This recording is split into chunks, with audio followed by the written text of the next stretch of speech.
Oke, nah sekarang kita ke part 2 ya. Di part 2 ini kakak akan membahas 3 poin nih. Yang pertama ada jenis pertumbuhan, yang kedua ada teori aktivitas tumbuh, dan yang ketiga ada faktor yang berpengaruh. Nah sekarang kita akan membahas tentang jenis pertumbuhan. Ayo ingat-ingat ke kelas 2 SMA nih kemarin. Ya, masih ingat nggak? Ada 2 jenis pertumbuhan, namanya primer dan sekunder. Nah untuk pertumbuhan primer itu adalah aktivitas meristem apikal. Meristem apikal itu ada di mana? Ada di tunas dan ada di ujung akar. Ujung tunas dan ujung akar, oke? Kalau di ujung tunas yang paling atas, sel-selnya akan membelah ke atas sehingga tanaman menjadi lebih tinggi, oke? Terus yang di bawah nih, ini ada akar di meristem apikal ini nih.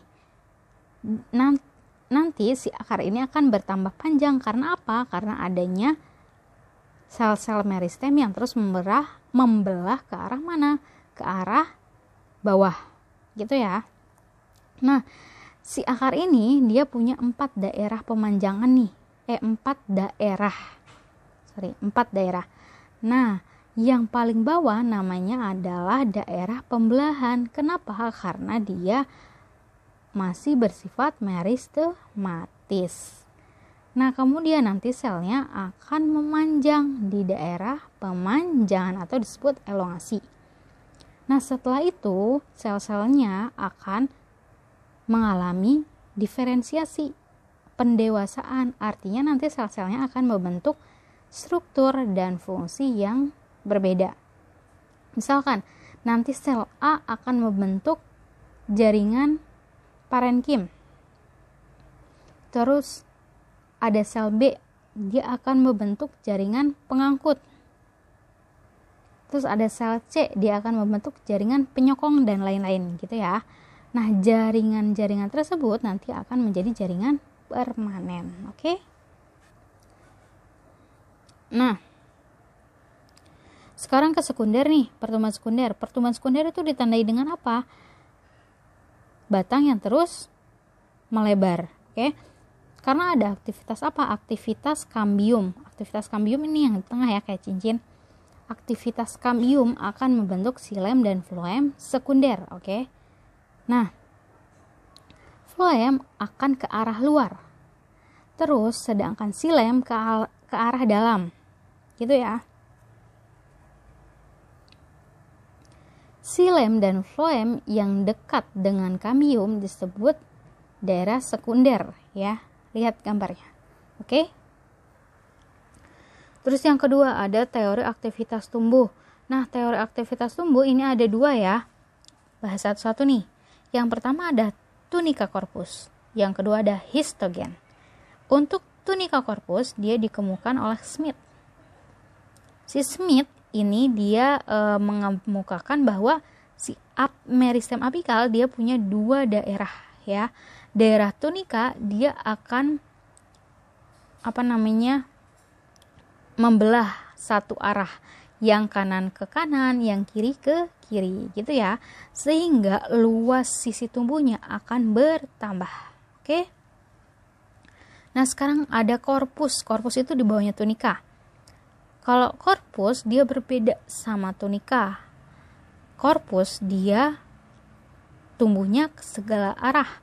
Bisa ke atas, bisa ke bawah, ke kanan, ataupun ke kiri. Nah, sekarang untuk teori histogen. Teori histogen ini dikemukakan oleh Einstein. Oke, si Einstein ini dia mengemukakan ada 3 lapisan pada meristem apikal. Oke, ada 3 lapisan nih. Lapisan yang paling atas namanya dermatogen. Ingat derma itu kan kulit. Kulit pada manusia itu terletak di luar, paling luar. Kalau tanaman yang paling luar itu ada epidermis, oke? Bawahnya dermatogen ada periblem. Nanti periblem akan membentuk korteks, sedangkan yang paling bawah ada plerome. Si plerome ini akan membentuk silinder pusat. Nah, lanjut ya sekarang ke faktor yang berpengaruh. Ini kakak bahas yang internal dulu ya. Ada gen dan hormon. Nah, bahas yang gen dulu nih. Nah, kalau gen artinya apa? Setiap makhluk hidup dia itu punya sifat tertentu. Nah, si pembawa sifat yang diwariskan ke keturunannya adalah namanya gen, ya. Nah, contohnya ini ada biji kacang kapri, ya.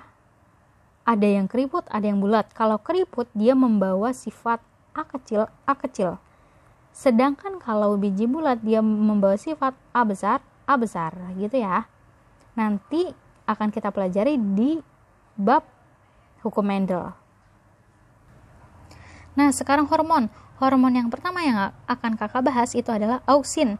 Si auksin ini dia adalah hormon yang dicoba oleh Charles Darwin dan anaknya. Anaknya namanya Francis Darwin ya. Jadi dia itu membedakan tiga percobaan. Ada yang kontrol, ada perlakuan 1 dan ada perlakuan 2. Nah, kalau kontrol, tanamannya tidak dilakukan apa-apa. Misalkan dia tidak dipotong atau tidak dibungkus gitu ya. Itu namanya kontrol, sesuai dengan keadaan lingkungannya. Nah, daerah kontrolnya itu apa? Misalkan ada tanaman yang terkena matahari secara tidak merata.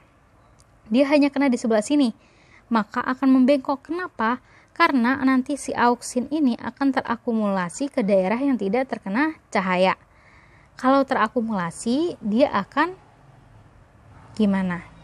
Ingat, akumulasi itu kan si auksinnya akan menumpuk. Nah, kalau menumpuk, nanti dia akan mempercepat pembelahan dan pemanjangan sel, sehingga yang sebelah sini lebih panjang dibandingkan yang sini, oke? Sekarang kalau perlakuan 2. Nah, mataharinya tetap di sini, penyinarannya tetap sebelah kiri. Kenapa tanaman yang ini dia nggak bengkok? Karena apa? Beda. Kalau misalkan tanaman yang kontrol, dia ujungnya ada. Sedangkan kalau ini, dia ujungnya dipotong. Gitu ya. Nah, terus yang ini. Pucuk atasnya ada. Berbeda sama yang ini. Tapi kok dia nggak bengkok? Kenapa? Karena apa? Dia itu ditutupi sama benda yang tidak tembus cahaya. Oke? Nah, terus gambar yang ketiga. Kak, kenapa kok padahal ini sama ini kan ujungnya ada? Beda. Ujungnya ada memang, tapi beda penutupnya. Kalau yang ini penutupnya dia masih tembus cahaya. Kalau masih tembus cahaya berarti dia bengkok seperti kayak kontrol gitu ya. Terus dia bapak dan anak ini melakukan percobaan yang pada pohon yang keempat. Nah, kalau tadi dia menutupi di ujung, tapi sekarang dia menutupi di bawah.